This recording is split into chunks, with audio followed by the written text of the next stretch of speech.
where a Cape Cod cottage lies nestled between rows of flowering rose bushes, fruit-laden apple trees, and pansy-filled rock gardens.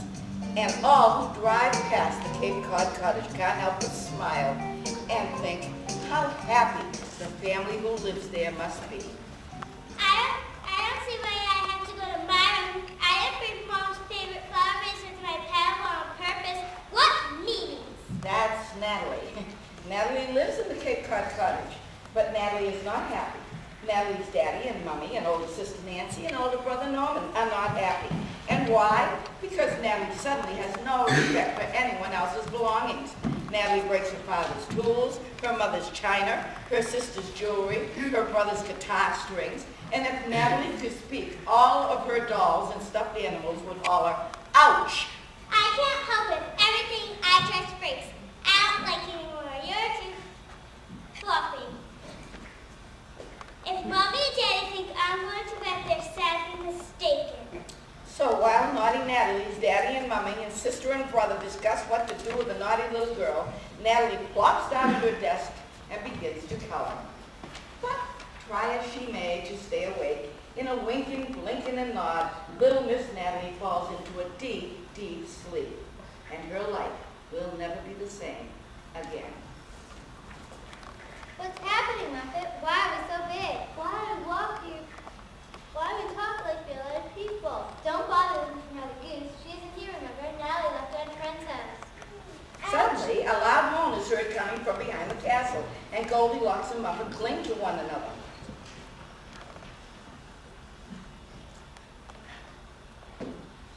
Ouchie, ouch, ouch. How did the castle get so small? Holy Merlin! Holy Merlin, right, Princess Barbie. Your castle is small and we're all big. And we're walking and talking. My head hurts. I'd say Natalie's doing the castle again. Oh dear, that doesn't make sense. I'm a doll. I can't hurt. Can I? Ouch. Yikes! Oh, Pete, stop pushing, please. You were sitting on my tum-tum and really, truly hurt. How come they're walking and talking on their own? The dolls look at Natalie and begin to stammer. What's going on? We're alive. We're alive? You're alive? Stop. You'll like everybody out. Heavenly stars, you're right. Let's go make sure no one's awake. As the clown and Princess Barbie rush off to check on the others, Natalie yells at the other dolls. I don't know why you're big like this, but you stay away from me. I don't know why you're big like this, but you stay away from me. You stay away from us. No matter what's going on, it has to be your fault, Natalie. How dare you say this is my fault? We dare say it because it's the truth. Well, Pete thinks everything dreadful that's happened to us lately is her fault. Everything dreadful that happens to us lately is your fault. You must be the reason for this nightmare. So, there. Of course. Of course, that's what's going on. Natalie's having a nightmare. I don't want to be in her nightmare. Clown and Princess Barbie rush back in as Natalie tells her dolls that she doesn't like it either. I don't like it either. I'll wake up when Daddy carries me to bed. Then you'll all be toys again. Everything's quiet. We're safe for now. Hippity hippity hop. We want Natalie's hop. He'll make this madness stop. Hippity hippity hop. Stop the hopping. My poor head is popping. I'm stopping. Natalie sits down at her desk, closes her eyes, and counts to 10. Sure, the dolls will all be gone by then. I'm going to close my eyes and count to 10. Then you'll all be gone by then. Muffet whispers to the other dolls. You can go towards the count to 1. Oh my gosh, I don't know. Let's sneak into Nancy's old room and see if her toys are allowed. Does anybody know where Nancy's old room is? I do. I belong to Nancy once upon a time. I wish she had taken me with her when she got married and moved into her own home and then had her baby. You girls go check in Nancy's room. I'll see what's happening at Norman's toys. Norman won me in a carnival when he was young, but Natalie snuck me out of his room. And Norman been so busy with his college homework, he hasn't even noticed I'm gone. Poor me. She took Kenny too from Nancy's room. Tell the toy soldier not to do it. Tell him so he always doesn't wake Norman up. sticks up her head and tells them Norman's not in his room. Norman's not in his room. He's in the kitchen with my parents complaining about me. Understandably, says Bo Peep. Understandably. Bo Peep tells the others that when Natalie's daddy wakes her up, everything will be back to normal. When Natalie's daddy wakes her up, everything will be back to normal. Nothing is ever going to be back to normal because my wolf isn't with me since Natalie turned into such a brat. Natalie yells at the dolls to stop talking about her as if she isn't there, and lays her head down to start counting again. Stop talking about me as if I'm not here. Princess Barbie wishes her Prince Ken wasn't in the doll hospital. I wish my Prince Ken was in the doll hospital with a broken leg caused by that child.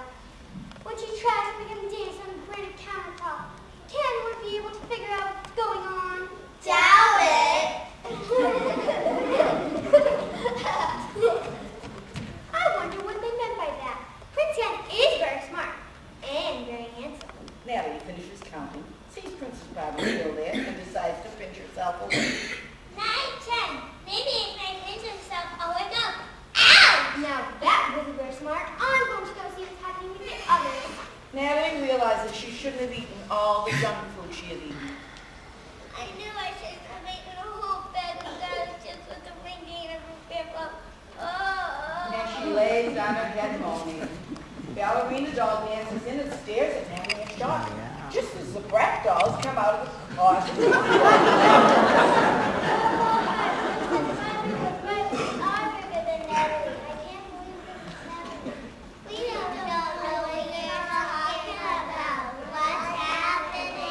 Natalie jumps up and scares the dolls who hang on to one another. Stop talking about me. Stop talking about me! Stand back, everyone! We're here to save the day. Souls are weeping, fight to keep you free. But you drank us all a rod and gave our caps a tug. Then you do us on here. Aim for it now. That clear? I shouldn't intimidate. See you really good. Now walk the plank. Being such a tank and blocking me up the cake. Right, tap, tap. Answer us now. Right, tap, tap. We think you're breath. What you do with that? A right, tap, tap. We can run to where down those toys and all can see.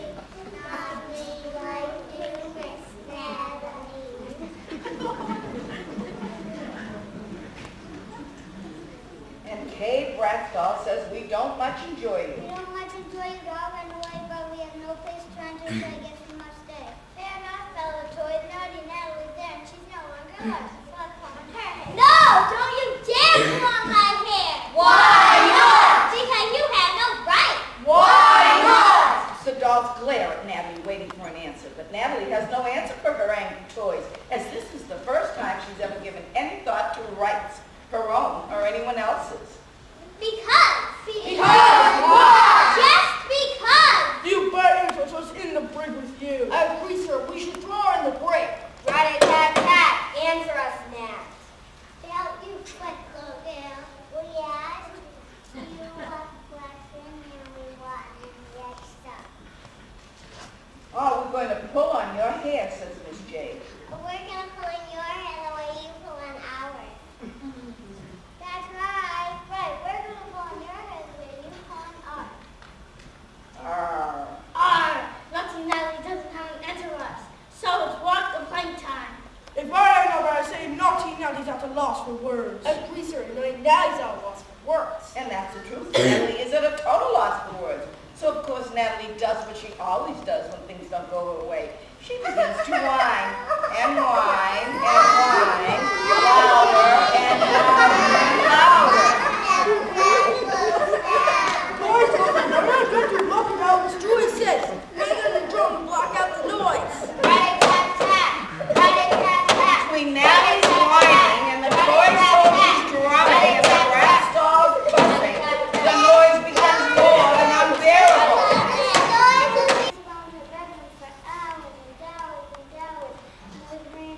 She couldn't go out to play. I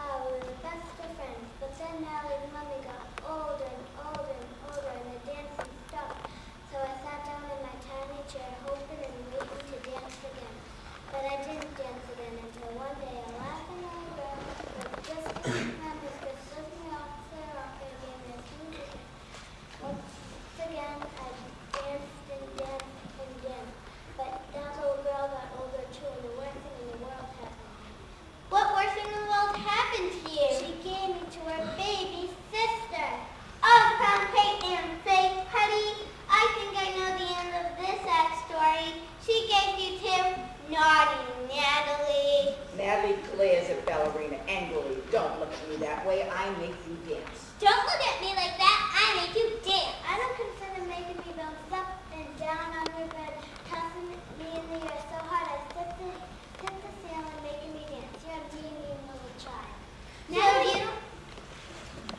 Natalie is me child. Why can't you be sweet and loving like her mommy and her sister? So if you don't care about your toys, why don't you give us to some nice little boy or girl who's love and care for us, and to me that nasty brat? Natalie says, I'm not going to talk to you. I'm not going to talk to you. I might not be ready to wake up from this scary dream. I'm going back to my coloring, and that's that. Natalie sits back down at her desk and begins coloring, telling her toys to get away from her or she's going to scream and whine some more. Get away from me, or I'm going to scream and whine some more. Oh, my papa.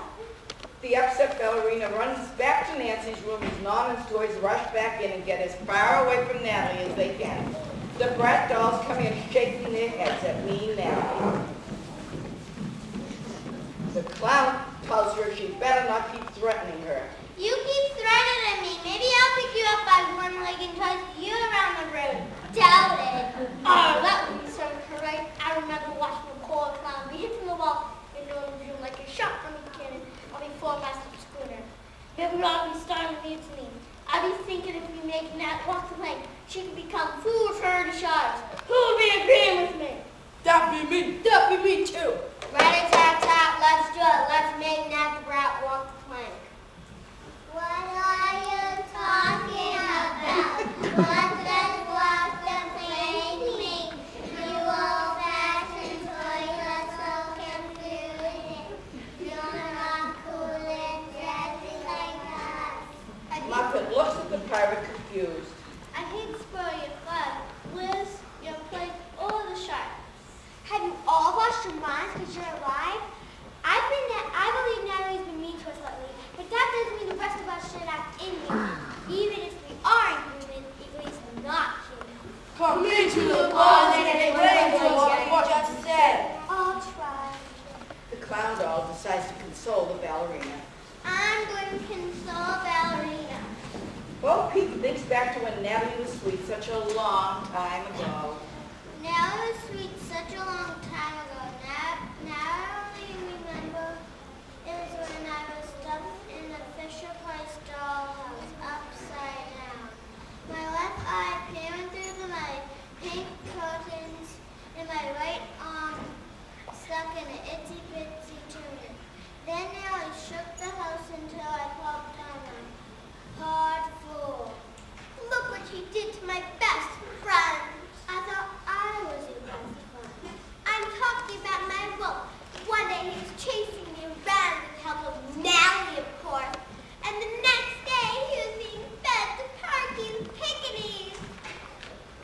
Define Parky. A pickaninny's puppy with more energy than brains.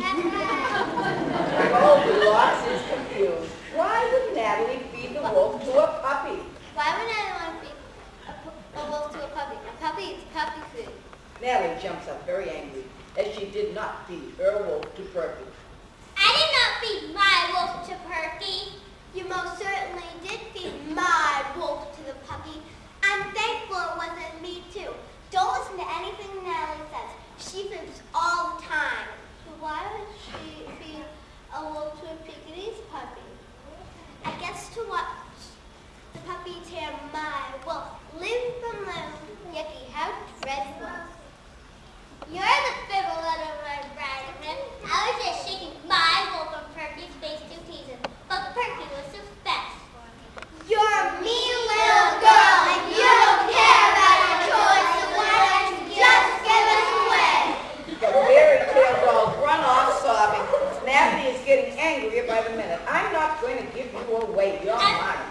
I'm not going to give you away. You're mine. We know that yours is a happy with you, but we. I couldn't believe my luck when you chose me. Jade says, I know what you mean. I know what you mean. She almost Mommy didn't. chose me because she thought I was so handsome. The clown and ballerina come back on Saturday as the brat dolls tell them that Natalie says she can do what she wants to do with them because they're hers. Natalie says she can do what she wants to let her. Just because we're yours doesn't mean we should be treated so shabbily. That's right. I enjoyed being yours when you first brought me into your room from the empty room, and not anymore. Yes, I but- thought I was empty and had this glass. Me too, says Chloe. Me too. Me too, but it wasn't well to be kissed under the dress sometimes. You could have an elbow advice. I think you ate too many sweets that maybe explain Natalie's condition. That's right, too many sweets. Natalie explains that the day she kicked Chloe under her dresser was her brother's graduation party. The day I kicked you under the dresser was my brother's graduation party. No one was letting me up with him and his friends in the day. Oh, Ballerina's disgusted. You kicked me? You get kicked out of the den, so one of the black dolls get kicked out of the dresser. We're getting ice cream. People are veggies. The other dolls come in and wonder what's going on. Now what? Now what? Let's sing Natalie the veggie song. Maybe it will help her disposition. I know that song. My mommy used to sing it to me all the time. She's very fussy about what I eat. I'm going to sing it to her, else you'll be very sorry. We're very sorry, Nat, but okay. You can sing along with us. And all the toys and Natalie sing the vegetable song. Now vegetables are friends, chocolate and end. You feed a million every day. And if you want the task of say nothing's wrong, I'll take the look in your soybeans instead. I'll have the ribbon, spinach, potatoes, meat, subject, herbs, and future peas. Have nuggets, asparagus, tips, corn, sweet potatoes, and corn stems. Corns are outside, carrot cake, root, and lime, vegetables bring out the best in me. I know what it takes, but It's amazing just how strong it was. He lived a long